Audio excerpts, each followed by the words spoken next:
Hans-Günther Schwarz ist Architekt. Er hat ein Haus entworfen, in dem es kuschelig warm bleiben soll, ganz ohne Heizkörper. Das Gebäude in Altdorf bei Nürnberg ist ein Prototyp, ein echtes Experiment.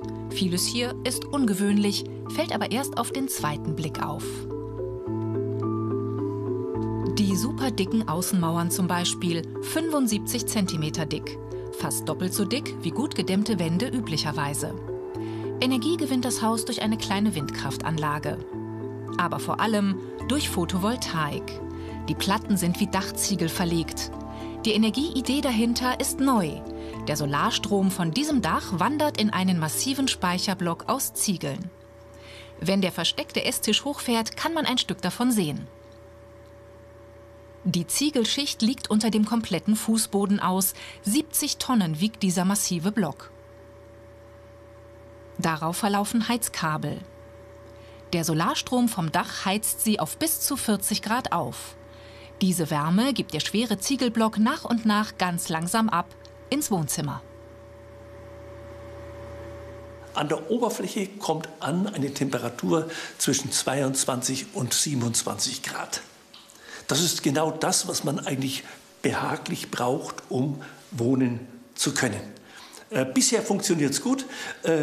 Dieser Block speichert natürlich durch sein hohes Gewicht ungeheuer an Wärme und auch über eine längere Zeit. Damit die Wärme auch innen bleibt, ist das ganze Haus extrem gut gedämmt. Es ist quasi wie eine Thermoskanne rundum eingepackt in eine wärmedämmende Hülle aus speziellen Ziegeln. Sogar im ganzen Dach wurden diese Dämmziegel verbaut. Und so sehen die dämmenden Steine aus. Ziegel mit einer speziellen Holzfaserfüllung.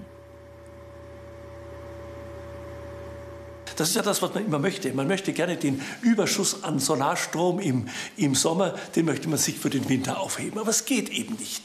Hier versuchen wir, dass es geht. Und da forschen wir gerade. Das Haus ist ein Forschungsprojekt von Schwarz Architekturbüro in Altdorf.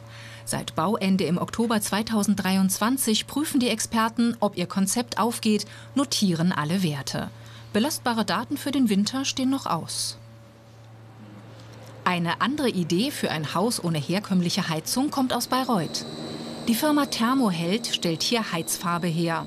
Diese Farbe wird auf Böden, Decken und Wände aufgestrichen und kann ganze Räume erwärmen. Jahrelang hat Walter Schütz mit seinem Team an der Rezeptur getüftelt. Das Hauptbestandteil der Farbe ist natürlich Kohlenstoff. Deshalb ist die Farbe auch schwarz, so wie man es kennt von Kohlenstoff. Und Kohlenstoff ist elektrisch leitfähig und der bewirkt, dass die Farbe am Schluss elektrisch leitfähig ist, Strom durchfließen kann und warm wird. Im Baumarkt ist die Heizfarbe nicht zu kaufen. In flüssiger Form wird sie nur an Großkunden ausgeliefert.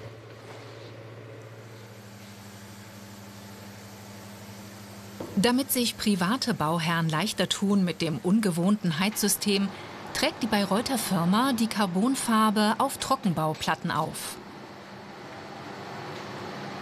So können Häuslebauer die Platten später direkt an Wänden und Zimmerdecken anbringen.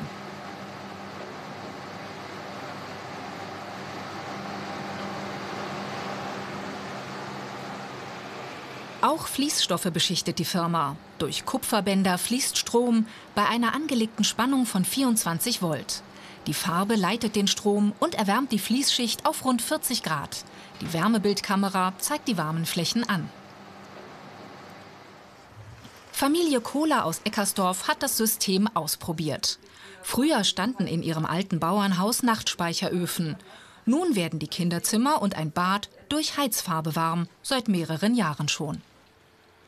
Thermoheld-Mitarbeiterin Christine Offner checkt, ob die Heizleistung noch stimmt. Alles passt, die gewünschte Temperatur wird erreicht. Auch Simon Jenes setzt beim Sanieren auf Heizfarbe. Im 70er-Jahre-Haus seiner Eltern in Selb montiert er farbbeschichtete Trockenbauplatten an die Zimmerdecke. Eine Pelletheizung gibt es hier schon, aber Wir haben einfach eine Zusatzheizung gesucht für die Übergangsjahreszeit, wo wir in den Räumen, in denen man sich aufhält, ein kleines bisschen dazu heizen können, dass wir die Pelletsheizung nicht ganz so früh einschalten müssen. Die Stromleitungen habe ich jetzt gleich mit in der Decke verbaut und kann dann die ganze Verkabelung in dem Fall in der Decke führen, weil das ja eine abgehängte Gipskartondecke ist. Die Platten mit der Heizfarbe bringt er dort an, wo man es gern etwas wärmer hätte. Über dem Schreibtisch und über der Couch im Wohnzimmer zum Beispiel. Auch hier leiten die Kupferbänder den Strom zur Farbe. Damit das Ganze funktioniert, ist allerdings ein Trafo nötig. Mit Strom direkt aus der Steckdose funktionieren die Heizflächen nicht. Zurück nach Altdorf. Hans-Günther Schwarz hat sich nicht nur übers Heizen Gedanken gemacht, sondern auch über Wohnen im Alter. Das Bad barrierefrei, ohne Stolperfallen, für Rollstuhlfahrer gut zugänglich. Schubladen sind in bequemer Höhe in der Wand verbaut. Sie lassen sich mit leichtem Druck öffnen. Das Wohnzimmer wandelt sich auf Knopfdruck zum Konferenzraum oder zum Schlafzimmer. Dazu eine Mini-Toilette direkt neben dem Bett, um Stürze auf dem Weg ins Bad zu vermeiden. Eines Tages will Hans-Günther Schwarz hier mal seinen Lebensabend verbringen. Hohen Energiepreisen sieht er jedenfalls gelassen entgegen.